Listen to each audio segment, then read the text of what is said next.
Assalamualaikum warahmatullahi wabarakatuh. Saya bersama Biker Subuhan Pekanbaru Riau. Bagi yang sudah bergabung istiqomah, bagi yang belum segera bergabung. Kiamat sudah dekat. Berkah selalu, sukses. Assalamualaikum warahmatullahi wabarakatuh.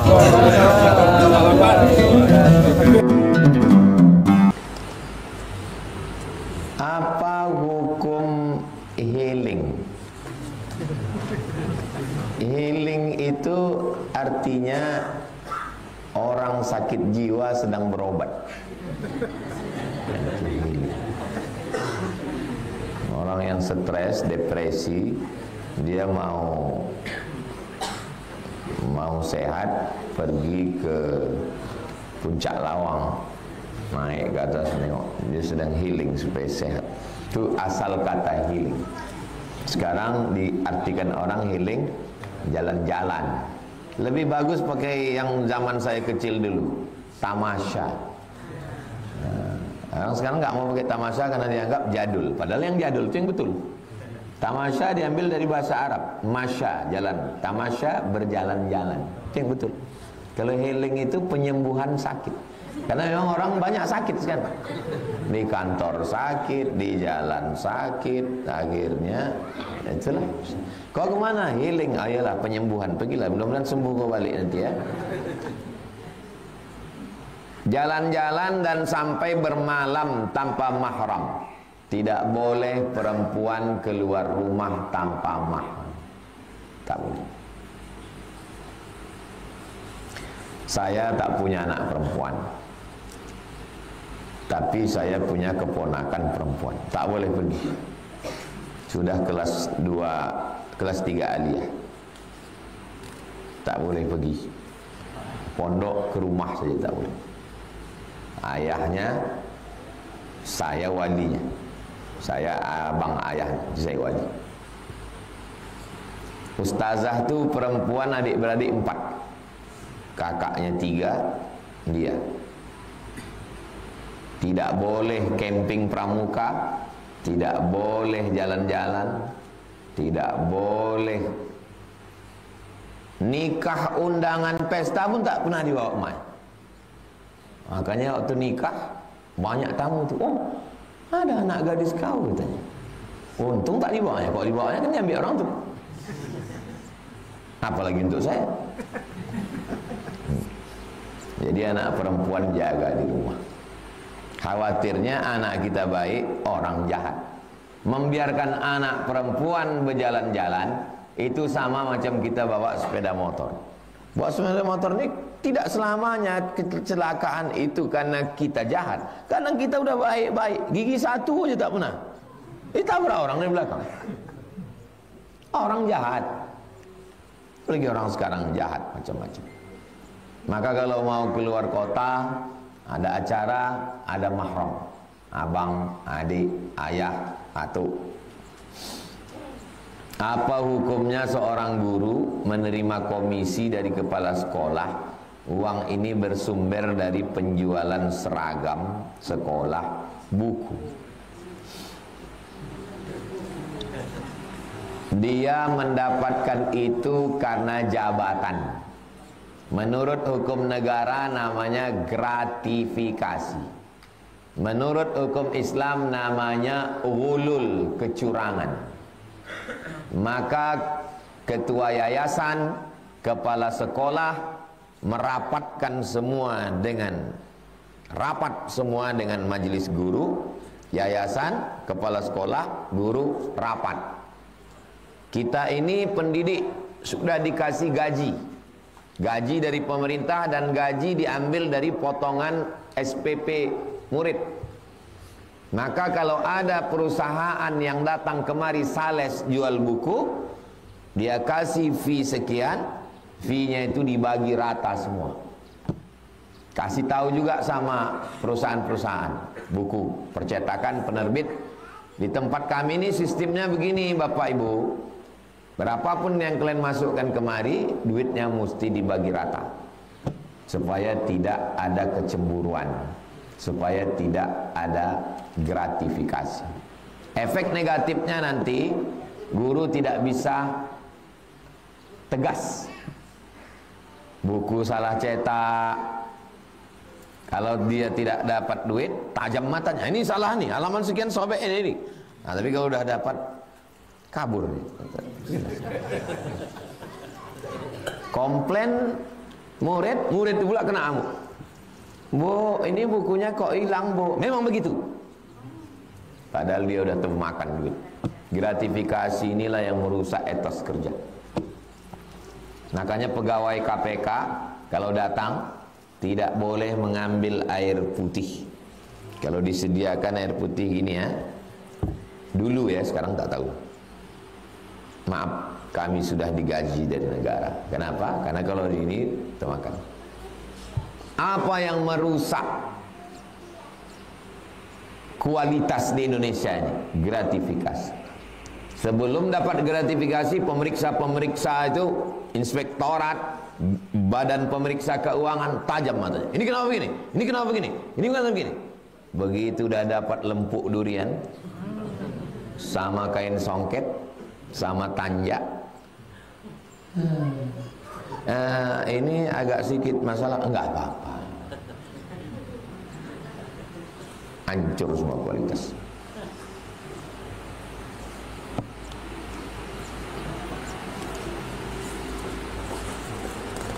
Dalam satu hadis disebutkan bahwa pertama dihisab adalah umur. Inna awwala ma yuhad la tazulu qadama 'abdin, tidak bergerak kaki anak Adam hatta yus'al, sampai dia disoal. Yang pertama disoal an umrihi fima afnah, umurnya kemana dihabiskan. Yang kedua an ilmihi fima amil, ilmunya sudah diamalkan atau belum. Yang ketiga an malihi min aina iktasabahu wa fima anfaqahu, hartanya dapat dari mana dipakai kemana. Yang keempat an jismihi fima ablah, badannya dipakai kemananya. Tapi dalam hadis lain bahwa yang pertama ditanya adalah solat. Inna awwala ma yuhasabul bil abdu yaumal qiyamah salatuhu. Yang pertama kali dihisab nanti pada hari kiamat adalah solatnya. Kontradiktif hadis ini Pak Ustadz. Karena banyaknya hadis kontradiktif, maka ulama menulis kitab namanya Mukhtaliful Hadis. Kalau di Usuluddin ada satu mata kuliah khusus, nama mata kuliahnya Mukhtaliful Hadis. Yang pertama kali menulis kitab Mukhtaliful Hadis Imam Syafi'i. Hadis-hadis yang kelihatannya ikhtilaf, sebetulnya tidak ada ikhtilaf. Termasuklah tentang hadis mana yang pertama kali nanti ditanya, apakah sholat atau umur. Maka ketika kita berdiri di padang mahsyar, kita dalam keadaan tegak, kaki kita tidak akan bergeser sampai ditanya Allah SWT an umur, tentang pribadi diri kita. Yang pertama ditanya adalah umur. Tapi kalau tentang ibadah, sholat, zakat, puasa, haji, umroh, zikir, baca Quran, maka yang pertama ditanya adalah sholat. Sholat yang dimaksud dalam hadis itu innama awwala ma yuhasabu bil abdu yaumal qiyamah sholatuhu, maksudnya seluruh ibadah yang mahdoh yang pertama ditanya adalah sholat. Tapi kalau tentang seluruh nikmat, yang pertama ditanya adalah umur. Tak ada kontradiktif. Yang pertama masuk Islam sebetulnya Abu Bakar atau Ali atau Khadijah Pak Ustadz. Kata buku ini Abu Bakar, kata ini Ali, kata ini Khadijah. Tiga-tiganya betul. Loh, kok bisa? Yang pertama laki-laki masuk Islam Abu Bakar. Yang pertama perempuan masuk Islam Aisyah. Terus Ali, yang pertama masuk Islam anak-anak belum akil balik. Oh, bulat. Apakah orang munafik itu kekal dalam api neraka? Innal munafiqina fid darkil asfali minan nar. Orang munafik itu di dalam keraknya neraka. Jadi neraka itu susunannya ke atas, bukan ke samping. Neraka. Nah, ke atas. Yang paling panas, yang paling bawah, apinya di bawah. Nah, orang munafik itu letaknya di mana? Fidarkil aspal, aspal. bukan aspal itu. Asfal itu artinya yang paling bawah. Apakah kekal dia di dalam? Yang kekal di dalam neraka itu hanya orang kafir. Adapun orang tidak kafir, selama dia mengakui ada Allah, Nabi Muhammad Rasulullah, walaupun imannya sebesar biji sawi, sebesar tai coro, ada imannya, maka dia tetap masuk surga. Tapi udah diobok-obok lah dalam neraka itu. Sedangkan kita ini, makanya jangan minta surga. Jangan minta surga, karena semua umat Nabi Muhammad pasti masuk surga. Tapi mintalah selamat dari neraka, karena tak semua umat Nabi Muhammad selamat dari neraka. Saya minta surga, nggak apa-apa minta surga. Ini ungkapan. Jangan minta surga, karena semua umat Nabi Muhammad masuk surga. Tapi mintalah selamat dari api neraka, karena tak semua umat Nabi Muhammad selamat dari api neraka. Boleh untuk ambil status yang ini. Atau pada akhirnya akan masuk surga semua orang beriman kepada Allah, kepada Rasulullah, akhirnya masuk surga. Nanti di tengkuknya ditempel mantan penghuni neraka. Jadi kalian kalau udah masuk surga, menengok tengkuk orang aja lah kerjanya.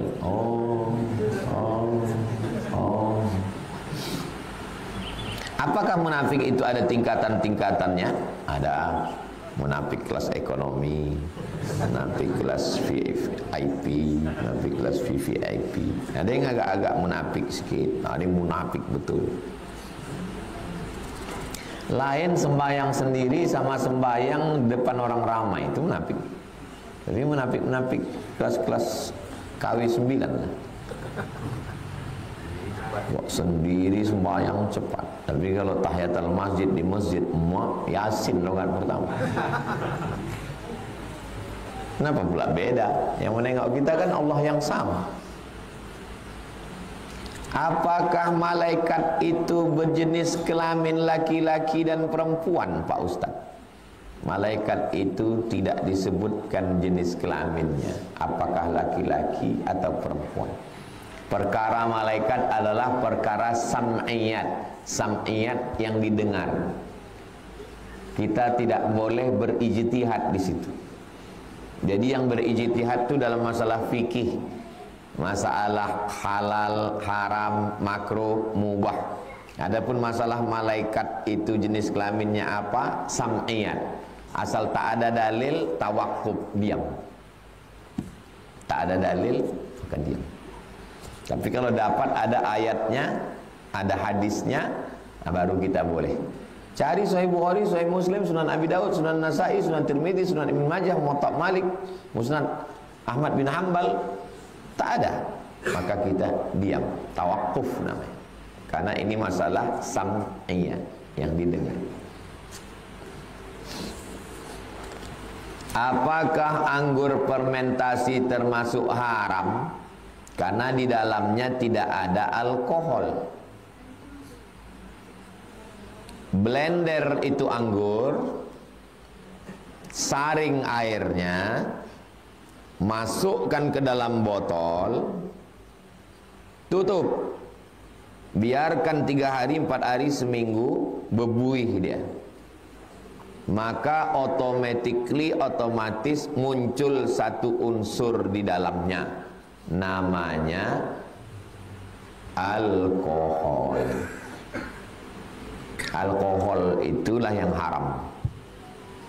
Tidak hanya terjadi pada anggur, terjadi pada nira. Pokok nira dipotong tangkai dahan, lalu kemudian ditampung, menetes dia. Habis itu masukkan bumbu-bumbunya, ragi, habis itu tutup, bebuih dia, berubah menjadi tua. Waktu nira itu belum. Beli anggur di pasar, habis itu di blender, saring, diminum, boleh apa tak boleh? Boleh. Belum muncul lagi alkoholnya itu. Alkohol itu baru muncul beberapa hari setelah itu. Apakah anggur fermentasi termasuk haram karena di dalamnya tidak ada alkohol? Siapa bilang tak ada alkohol? Ada di dalamnya alkohol. Apakah kalau sudah fermentasi dia berubah menjadi 100% alkohol? Enggak. Paling banyak minuman, nanti antum pergi ke supermarket yang ada alkoholnya, tengok 0,1. Saya tak sebut produk ya. 1%, 3%, 5%. Cuman waktu antum megang itu yakinkan tak ada kawan. Kalau ada di fotonya dari belakang, langsung di-uploadnya. Ngaji juga, minum juga. Coba tengok ingredient itu saja. Ada yang 1%, 3%, 5%. Paling tinggi vodka sama Budweiser 20%. Di atas itu kalau diminum bukan mabuk, mati. Niat mau mabuk, duit tak ada, dituang kopi, campur spiritus. Spiritus itu alkohol. Kalau kita digigit ular, digigit lipan, kena paku, biar mati kumannya itu disiramkan alkohol. Kalau tak ada, zaman dulu orang pakai lampu strongkeng, spiritus. Nah, spiritus itu 100% alkohol. Dituangkan ke kopi biar mabuk, diminum, takarannya tak jelas, lewat 20%, lewat juga dia. Alkohol itu bercampur dengan minuman, bukan dia diminum begitu. Kalau diminum mati orang, bukan mabuk. Niat mabuk mati pula. Apakah bacaan sebelum sholat agar kita selalu khusyuk dalam sholat? Qul a'udzu birabbin nas, malikin nas, ilahin nas, min syarri waswasil khannas, alladzi yuwaswisu sudurin nas, minal jinnati wan nas. Astaghfirullahalazim. Usalli fardhus subhi raka'ataini ma'muman lillahi ta'ala. Saya salat subuh 2 rakaat fardu jadi makmum karena Allah. Dipasang dalam takbiratul ihram, Allahu Akbar. Bacaannya semua dilafazkan di mulut, jangan dalam hati, di mulut. Nafasnya diatur. Dengan mengatur nafas membantu kekhusyuan. Iftitah itu tergantung iftitah masing-masing. Tapi kalau iftitah yang saya baca itu bisa dibagi menjadi 4 nafas. Allahu Akbar kabiran walhamdulillahi katsiran wa subhanallahi bukratan wa asila. Wajjahtu wajhiya alladhi fatara as-samawati wal arda hanifan musliman wa ana minal musyrikin. Inna salati wa nusuki wa mahyaya wa mamati lillahi rabbil alamin. La syarika lahu wa bidzalika umirtu wa ana minal muslimin. Setelah itu ta'awuz, minta perlindungan kepada Allah di setiap rakaat menurut mazhab Syafi'i. Setiap rakaat, a'udzubillahi minasyaitonir rajim. Fatihah bisa 7 nafas, bisa 1 nafas. 7 nafas sunnah. Karena Nabi berhenti setiap membaca 1 ayat. 7 nafas sah. 1 nafas sah. Bismillahirrahmanirrahim. Alhamdulillahirabbil alamin arrahmanir rahim maliki yaumiddin iyyaka na'budu wa iyyaka nasta'in ihdinas siratal mustaqim siratal ladzina an'amta 'alaihim ghairil maghdubi 'alaihim waladdallin amin. Bismillahirrahmanirrahim. Inna a'tainakal kautsar fasholli rabbika wanhar inna syani'aka huwal abtar. Kan pula gara-gara mau senafas mati sudah itu. Berembus menariknya tak bisa lagi. Allahu Akbar. Subhana rabbiyal azim wa bihamdi. Subhana rabbiyal azim wa bihamdi. Subhana rabbiyal azim wa bihamdi. Sami Allahu liman hamidah. Setelah lurus tulang belakang baru ganti doa. Rabbana lakal hamdu mil'us samawati wa mil'ul ardi wa mil'u ma syi'ta min syai'in ba'd. Allahu Akbar. Subhana rabbiyal a'la wa bihamdi. Subhana rabbiyal a'la wa bihamdi. Takbirnya itu kuat untuk menguatkan telinga, kuat ke hati, kuat pikiran. Kuat di mulut, kuat ke telinga, kuat ke hati, kuat ke pikiran. Allahu Akbar. Rabbighfirli warhamni wajburni warfa'ni warzuqni wahdini wa'afini wa'afani. Allahu Akbar. Subhana rabbiyal a'la wa bihamdi. Subhana rabbiyal a'la wa bihamdi. Allahu Akbar. At-tahiyyatul mubarakatus salawatut thayyibatu lillah. Assalamu alayka ayyuhan nabiy wa rahmatullahi wa barakatuh. Wassalamu alaina wa ala ibadillahi shalihin. Asyhadu an la ilaha illallah. Mata menengok tunjuk. wa asyhadu anna Muhammadar Rasulullah. Allahumma salli ala sayyidina Muhammad wa ala ali sayyidina Muhammad kama sallaita ala sayyidina Ibrahim wa ala ali sayyidina Ibrahim. Allahumma barik ala sayyidina Muhammad wa ala ali sayyidina Muhammad kama barakta ala sayyidina Ibrahim wa ala ali sayyidina Ibrahim fil alamin innaka Hamidum Majid. Cukup. Tapi kalau mau lanjut, Allahumma ighfir li ma qaddamtu wa ma akhartu wa ma asrartu wa ma a'lantu wa ma asraftu wa anta a'lamu bi minni antal muqaddim wa antal muakhir. La ilaha illa anta subhanaka inni kuntu minadh dhalimin. Minta perlindungan dari 4. Allahumma inni a'udzubika min adzabi jahannam, min adzabil qabri wa min fitnatil mahya wal mamat, min syarri fitnatil masih dajjal. Tutup dengan doa penutup. Allahumma a'inni ala dzikrika wa syukrika wa husni ibadatik. Ada hajat-hajat, bacakan sebelum salam. Kalau tak bisa bahasa Arab di mulut, jangan dibaca di mulut, dalam hati. Lama kali kau tasyahud tadi. Iya, skripsi ini tak selesai-selesai juga. Assalamualaikum warahmatullahi wabarakatuh. Pakai rumus ini, insya Allah khusyuk. Jaga di awal, lafazkan niat menguatkan hati, masukkan ke dalam takbiratul ihram, dibaca semua bacaan itu bersuara, diatur nafas, hati itu dijaga, agak belok dia larikan lagi, agak belok dia larikan lagi, agak belok dia larikan lagi. Sama macam orang bawa motor, mau ke Sungai Siak aja dia, dibawa ke bengkel, rupanya mesinnya mesin speedboat.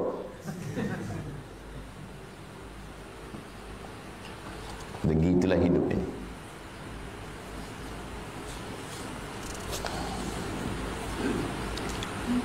Bolehkah jika seorang laki-laki minta nomor HP perempuan dengan alasan untuk ta'aruf dengan perempuan? Karena laki-laki ini mengaku sudah paham dengan ta'aruf secara Islam, dan si laki-laki ini merasa tidak masalah kalau ngobrol lewat HP. Al-aslu fil asya' al-ibahah.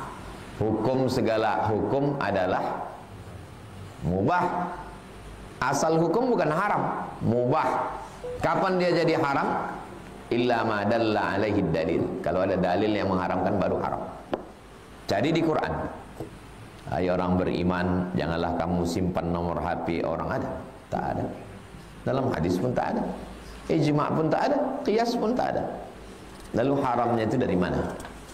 Dasar pengambilan hukum dalam Islam 10. Quran, hadis, ijma', qiyas, syar'u man qablana, qaulus sahabi, istihsan, istishab, urf, saddud dzari'ah, menutup pintu. Apa hukum duduk-duduk di taman kota laki-laki perempuan berdua? Mau dibilang haram, di mana letak haramnya? Di taman kota depan kantor wali kota, duduk berdua laki-laki perempuan, orang ramai. Tapi dengan sadduz zari'ah haram. Kenapa?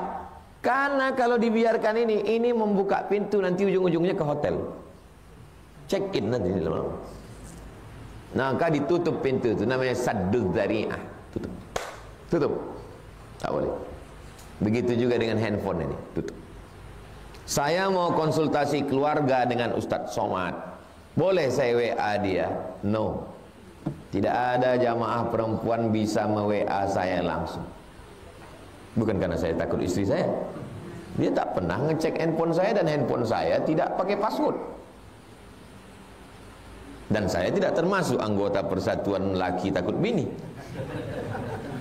Saya menjaga diri saya. Maka siapapun yang mau bertanya ke saya perempuan, melalui tim, melalui Ustaz Endri, melalui Al-Fadin, melalui tim yang ada keliling, tim media. Nanti tim itu ngasih ke saya, baru saya kasih jawaban ke dia melalui voicemail. Untuk apa? Menghindari fitnah. Masa ada setan yang menggoda Ustaz? Ada, setannya alumni Kairo juga, lulusan Fir'aun Institute. Sama-sama dari Mesir kami.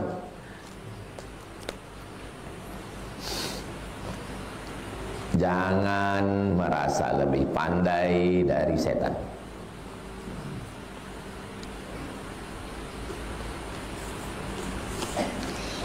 Bagaimana sikap seorang perempuan terhadap suami yang pencemburu?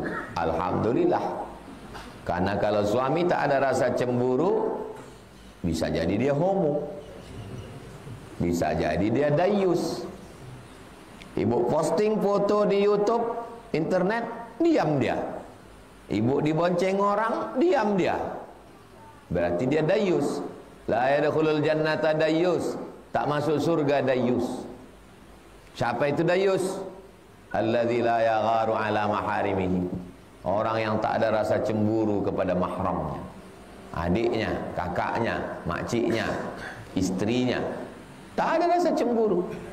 Ku tengok bini kau tadi dibawa Syanur ke mall. Biasa, masa kita aja yang bahagia. Kawan kita pun ingin bahagia juga. Kawan ini. Tapi kalau cemburunya melampau, sampai-sampai ibu beli genjer di pasar Kambojanya, tiba-tiba bengkak-bengkak muka tukang kangkung tu kena tinju. Di sini biniku tadi belanja, ya berani kau jual sama dia, pak. Ini kita antarkan ke kilometer 11. Gila dia. Kalau tak mau bini kita ngobrol sama tukang sayur, kita belanja beli sayur. Kalau tak mau bini kita ngobrol sama supir, kita nyupir dia kemana-mana. Begitu prinsipnya. Ini suruh ngantar tak mau. Bang, antar aku ya. Enggak. Balik dia naik Grab.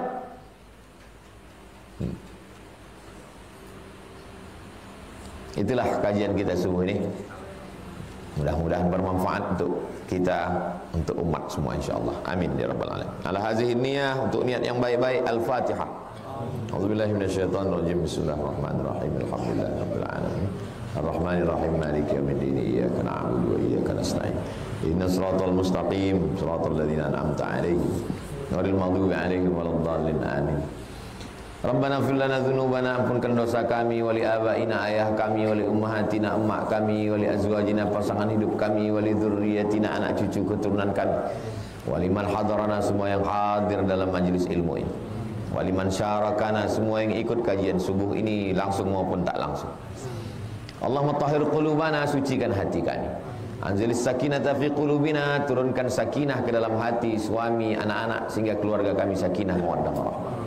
Allahumma arhamna, turunkan rahmat kasih sayang-Mu untuk kami. Allahumma arzuqnal istiqamata ala syariatil gharra, berikan kami istiqamah dalam iman dan Islam. Waqtim bisolihati a'malana, tutup umur kami dengan husnul khatimah. Wafiq ulata umurina, pemimpin-pemimpin kami condongkan hatinya menolong agama-Mu dengan kekuasaannya ya Allah. Allahumma jama'na ma'al habibil mustafa fi jannatikal a'la. Sebagaimana Engkau kumpulkan kami subuh ini mengkaji hadis-hadis Nabi-Mu, kumpulkan kami nanti di surga Jannatul Firdaus bersama Nabi Muhammad sallallahu alaihi wasallam. Rabbana atina fid dunya hasanah wa fil akhirati hasanah wa qina azabannar. Wa sallallahu ala sayyidina Muhammad wa ala alihi washabbihi wasallam. Walhamdulillahirabbil alamin. Taqabbalallahu minkum.